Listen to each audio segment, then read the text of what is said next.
Salut vous, j'espère que vous allez bien. Bienvenue sur ma chaîne.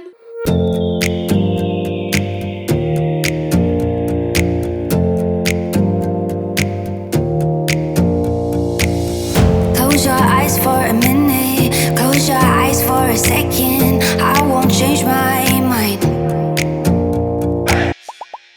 Alors aujourd'hui on va parler de trouver sa voie quand on sait pas vraiment en fait ce qu'on veut faire. Donc si tu es sur cette vidéo, c'est que tu te reconnais sûrement pas dans ta vie actuelle, que tu as envie de trouver une nouvelle orientation professionnelle ou une nouvelle orientation de vie en général. Si tu te sens perdu et que tu as l'impression que t'as pas ou plus de but dans ta vie, que tu trouves pas ta voie, c'est que c'est le moment de se pencher dessus en fait. Et si tu es tombé sur cette vidéo, c'est sûrement que tu cherches du soutien ou alors que tu cherches à améliorer les choses. Donc c'est ce qu'on va faire dans cette vidéo. Je vais te parler de choses à mettre en place ou d'exercices à faire pour trouver un petit peu sa voie. Donc n'hésite pas à prendre quelques notes des choses qui te parlent pour pouvoir travailler dessus par la suite. Alors déjà pour commencer, moi c'est Mélissa, j'ai 26 ans et il y a 2 ans je me suis rendu compte que j'étais pas à la place où je voulais être. Et ça m'a pris du temps, mais j'ai finalement trouvé vers où j'aimerais m'orienter actuellement. J'ai fait un gros travail sur moi-même pour passer à l'action, mettre en place des choses qui me correspondent pour être plus alignée avec ma vie actuelle. Ce qui fait que l'année dernière,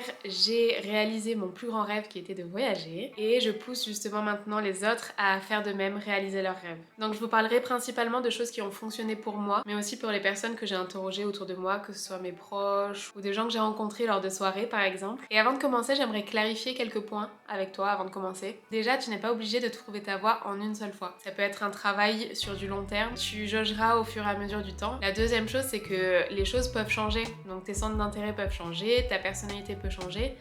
Donc ta voix peut changer aussi. Donc c'est pas grave si tu la trouves pas tout de suite, c'est du travail. Donc c'est beaucoup de travail, de patience, mais tu verras petit à petit les choses se feront et ne sois pas pressé, ne te mets surtout pas la pression, ça va justement te bloquer. Ne te mets pas la pression sur le fait de trouver sa voie absolument et tu peux te tromper, tu peux essayer des choses, te dire que ça va fonctionner finalement ça va pas le faire, mais au moins tu auras essayé et c'est un pas de plus vers ta destination au final. D'ailleurs certaines fois c'est le fait d'être au plus bas qui va te faire remonter et trouver en fait ta voie. D'ailleurs ça a été beaucoup le cas pour beaucoup de personnes depuis le début de la crise qu'on vient de subir.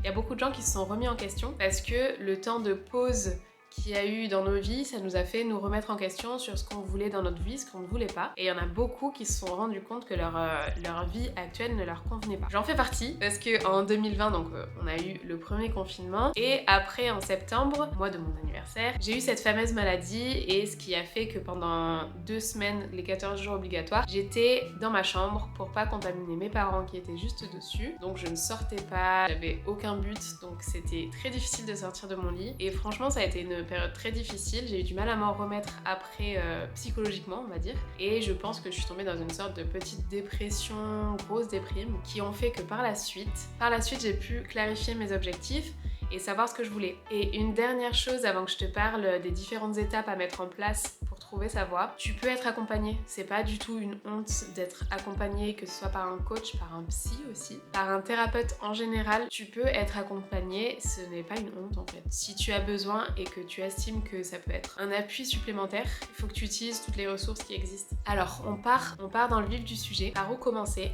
pour trouver sa voie? Je l'ai déjà mentionné plus tôt, mais pour moi et pour les personnes que j'ai interrogées autour de moi, ça a été de prendre ce que j'appelle une pause et ça va être de se concentrer sur des activités qui nous plaisent. Donc par un temps de pause, ce que je veux dire, c'est que ça peut être des vacances, un congé sabbatique ou plein d'autres choses comme ça. Tu peux le faire aussi en dehors de ton activité professionnelle. Tu te dis, bon, j'arrête de chercher ma voie et je me concentre sur des activités que j'ai envie de faire. Un petit peu toutes les activités qui te passent par la tête. Des choses où tu te dis, ah ça peut être intéressant que je me renseigne plus dessus. Ou alors j'ai envie de tester cette activité-là depuis des années. Et là tu verras petit à petit si tu as envie de t'investir plus dans telle activité que dans l'autre. Mais ça peut être aussi par exemple te reposer, faire des choses dont tu as besoin, que ton corps a besoin. Donc te reposer mentalement, physiquement. Que ce soit dormir, ça peut être lire un livre, ça peut être faire de la méditation. Donc toutes ces petites choses qui vont te faire du bien. Donc essaye de faire des activités activités diverses, variées, et puis tu vois ce qui t'intéresse le plus. Tu verras que petit à petit, tu passeras de plus en plus de temps sur une activité en particulier, ou plusieurs d'ailleurs. Donc là, c'est déjà une très bonne piste si tu veux trouver ta voie. Faut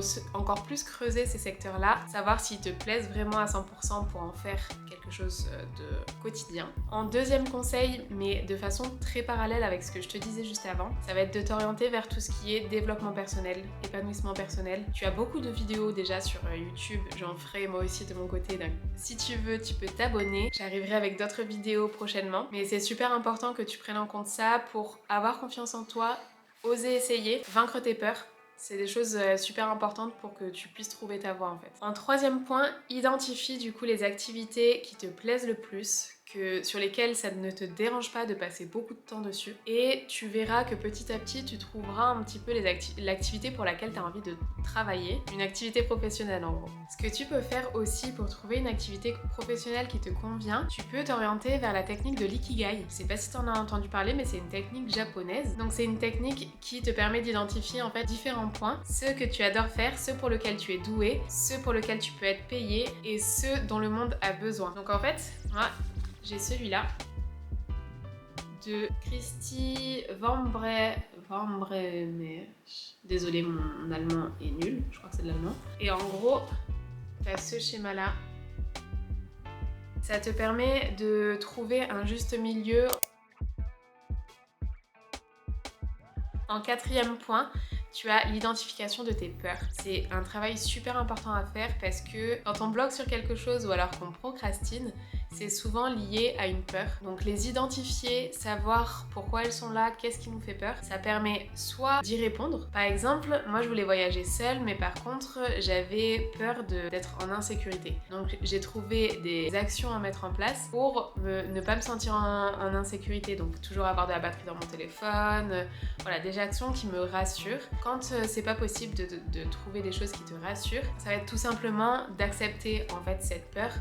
Et le fait de la conscientiser te permettra au moins de la dépasser plus facilement. Quand on en a conscience, on peut les dépasser. Donc par exemple, si tu te poses la question « et si j'étais en cours d'argent pour vivre alors que je démissionne ?» Tu peux par exemple trouver des solutions comme économiser, tu peux chercher des aides, trouver des alternatives. La cinquième étape, ça va être évidemment de passer à l'action. C'est le moment de passer à l'action, de débroussailler tout ton projet, savoir qu'est-ce qu'il va falloir faire et vraiment te mettre en route. Je pense que je ferai peut-être une vidéo dessus, mais pense toujours à faire des petits pas. Tu peux faire des petits pas chaque jour. Par exemple, chercher une formation un jour, réserver un billet d'avion tel jour. Voilà, la technique des petits pas, ça te permettra d'avancer sans que tu aies l'impression qu'en fait, t'es une montagne. Pense à des paliers.